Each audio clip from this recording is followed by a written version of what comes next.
আমি একজন সপ্তম সেমেস্টারের স্টুডেন্ট হওয়া সত্ত্বেও অনেক জায়গাতে কাজ করার সুযোগ পাচ্ছি। এটা কি আমার সফলতা নয়? যদি আমি জেনারেলে পড়াশোনা করতাম তাহলে আমাকে এখনও জবের জন্য ঘুরতে হতো। কিন্তু ডিপ্লোমা পড়ার সুবাদে আমার ডিপ্লোমা শেষ হওয়ার আগেই আমি জবের অফার পাচ্ছি। কোথায় ভর্তি হব? এইচএসসি নাকি পলিটেকনিক? ও, কি ভীষণ চিন্তিত? আজকে এই চিন্তার সহজ সমাধান নিয়ে এসেছি তোমাদের কাছে। এসএসসির পর কোথায় ভর্তি হব? পলিটেকনিকে নাকি এইচএসসিতে? প্রথমে বলি এইচএসসি নিয়ে। যারা অ্যাকাউন্ট্যান্ট, সাংবাদিক বা কোনো প্রশাসন ক্যাডার এরকম টাইপের কোনো জব করতে চাও, তাদের জন্য সব থেকে বেস্ট অপশন এইচএসসি। আর পলিটেকনিক কাদের জন্য? যারা চাও দেশের উন্নয়নশীল বাংলাদেশের উন্নয়নকে আরও ত্বরান্বিত করতে, তাদের জন্য সব থেকে বেস্ট অপশন ডিপ্লোমা ইঞ্জিনিয়ারিং। আমরা জানি দেশের 85% উন্নয়ন ডিপ্লোমা ইঞ্জিনিয়াররা করে। কীভাবে? যেরকম বিভিন্ন রকম রাস্তার কাজ, বিভিন্ন রকম আমরা দেখতে পাচ্ছি বাংলাদেশের উন্নয়নে বিভিন্ন ব্রিজ বা অন্যান্য প্রকার যত উন্নয়নশীল কাজ সকল কিছুতে অগ্রগতিতে থাকে ডিপ্লোমা ইঞ্জিনিয়াররা।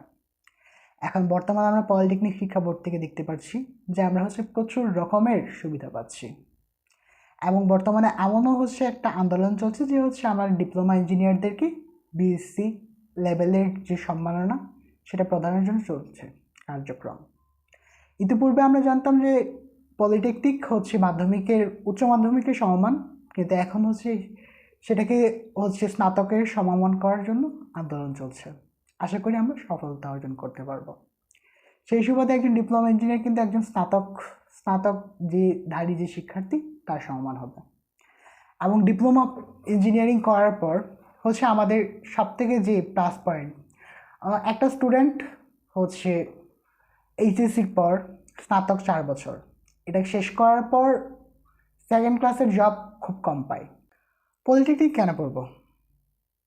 পলিটেকনিকে হিউজ লেভেলের জব সেক্টর আছে। কীভাবে? একজন স্টুডেন্ট যদি ভালো একটা সিজিপিএ দিয়ে যদি যে কোনো পলিটেকনিকেই শিক্ষকতা করার সুযোগ পাবে। তারপর অ্যাজ অ্যান ইঞ্জিনিয়ার যে ও যদি একটা কাজে প্রপারলি স্কিলড হয়, তার কখনো কাজের জন্য ওয়েট করতে হবে না। ও তাকে যে কোনো জায়গাতেই সে জব পেয়ে যাবে ইজিলি, যদি সে স্কিলড হয়।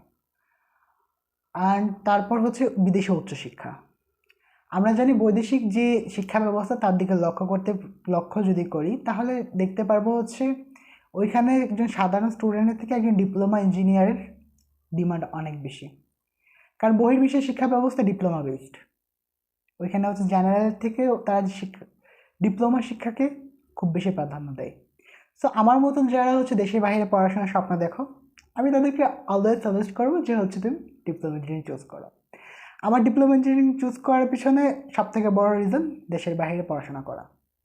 সো যারা আমার মতন দেশের বাইরে পড়াশোনা করতে চাও, চোখ বন্ধ করে ডিপ্লোমা ইঞ্জিনিয়ারিং চুজ করতে পারো। পরবর্তীতে আসে জব সেকশন। একজন ডিপ্লোমা ইঞ্জিনিয়ার যদি খুব ভালো দক্ষ হয়, তাকে কখনো কাজের জন্য অপেক্ষা করতে হবে না। যেরকম উদাহরণস্বরূপ আমি নিজের উদাহরণই দিচ্ছি যে আমি একজন আর্কিটেক্ট ইঞ্জিনিয়ার। আমি যথেষ্ট ভালো 3Dর কাজ, অ্যানিমেশনের কাজ, অটোক্যাড সহ সকল কাজই অভিজ্ঞ বলতে পারো। ডিপ্লোমা ইঞ্জিনিয়ারিং কখনো জবের জন্য ওয়েট করতে হয় না। আমি একজন সপ্তম সেমেস্টারের স্টুডেন্ট হওয়া সত্ত্বেও অনেক জায়গাতে কাজ করার সুযোগ পাচ্ছি। বলতে পারে কীভাবে? আমি আমাদের আর্কিটেক্ট ডিপার্টমেন্টের যে বিভিন্ন প্রকার 3Dর কাজ, অ্যানিমেশনের কাজ, তারপর বিভিন্ন স্কেচআপ, লুমিয়ন এই সকল কাজ শেখার মাধ্যমে ফ্রিল্যান্সিং সেক্টর সহ অন্যান্য অনেক সেকশনে কাজ করার সুযোগ পাচ্ছি।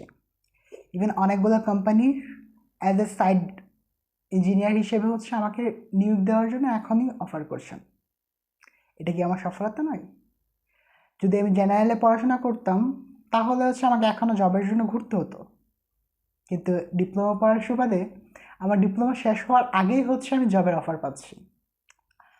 আমি নিজেকে তার জন্য অনেক বেশি ভাগ্যবান মনে করছি, এবং মনে করছি যে আমার ডিপ্লোমা চুজ করার যে সিদ্ধান্তটা ছিল সেটা শতভাগ সত্যি এবং যুক্তিযুক্ত।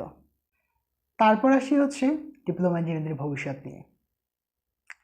আমরা বর্তমান যুগের সাথে যখন তাল মিলিয়ে সামনে এগোবো তখন দেখতে পারবো যে হচ্ছে দেশের বহিরের যে শিক্ষা ব্যবস্থা সেটা এখন বাংলাদেশে তৈরি করার চেষ্টা করছে আমাদের শিক্ষা মন্ত্রণালয়। আগে যে আমাদের শিক্ষা ব্যবস্থা ছিল তার থেকে কিন্তু এখন অনেক পরিবর্তন।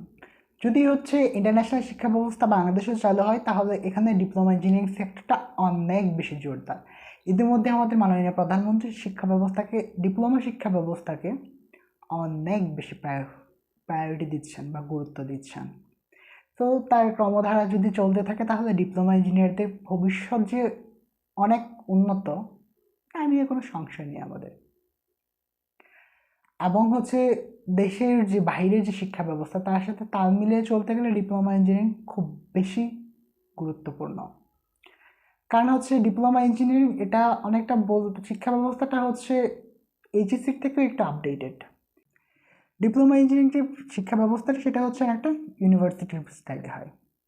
যেরকম হচ্ছে ইউনিভার্সিটি আমরা দেখতে পারি যে আমাদের অ্যাসাইনমেন্ট আছে, তারপর হচ্ছে বিভিন্ন প্রকার ভাইভা আছে, আমাদের পরীক্ষার সিস্টেম মডিউলে সম্পূর্ণ ইউনিভার্সিটি নির্ভর। এবং হচ্ছে আমাদের পয়েন্টের যে সিস্টেমটা সেটা হচ্ছে ইউনিভার্সিটি। আমরা কিন্তু জিপিএতে পড়াশোনা করি, আমরা সিজিপিএতে পড়াশোনা করি। তো হচ্ছে কেউ এসএসসির পর ইউনিভার্সিটি লেভেলের জন্য প্রিপারেশন নিলে ডিপ্লোমা চুজ করলে হচ্ছে তার ইউনিভার্সিটির যে এনভায়রনমেন্ট তার সাথে অনেক বেশি পরিচিত। একজন ডিপ্লোমা ইঞ্জিনিয়ার যখন হচ্ছে বিএসসি করতে যাবে, একজন সাধারণ স্টুডেন্টের থেকে হচ্ছে একজন ডিপ্লোমা ইঞ্জিনিয়ার অনেক বেশি এগিয়ে থাকবে। কারণ তার পূর্ব অভিজ্ঞতা আছে কীভাবে কলেজ লেভেলে ইউনিভার্সিটি লেভেলে পড়াশোনা করতে হয়। SSC batch 2024। এতক্ষণে আলোচনার প্রেক্ষাপটে আমি তোমাদেরকে একটা জিনিস সাজেস্ট করব। আমি কিন্তু এসএসসি 2020, আমার ব্যাকগ্রাউন্ড ছিল সায়েন্স। একজন সায়েন্সের স্টুডেন্ট হওয়ার সুবাদেও আমি ডিপ্লোমা ইঞ্জিনিয়ারিং চুজ করেছি।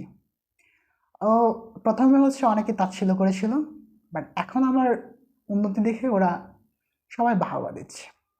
সো আমার মতন যারা নিজের লাইফকে আর এক ধাপ এগিয়ে নিতে চাও তাদেরকে আমি বলবো ডিপ্লোমা ইঞ্জিনিয়ারিং চুজ করো, জয় ডিপ্লোমা। আজকে আর নয়, দেখা হবে অন্য কোনো ভিডিওতে অন্য কোনো টপিক নিয়ে। যারা নতুন এসএসসি শিক্ষার্থীরা আছেন আপনাদের পরবর্তীতে কী জানার আগ্রহ আছে ডিপ্লোমা সেকশন নিয়ে হচ্ছে আপনার তা কমেন্ট সেকশনে বলে দেবেন। আমরা চেষ্টা করবো যে সেই বিষয়টা নিয়ে আপনাদের সঠিক তথ্য প্রদান করার জন্য। ধন্যবাদ।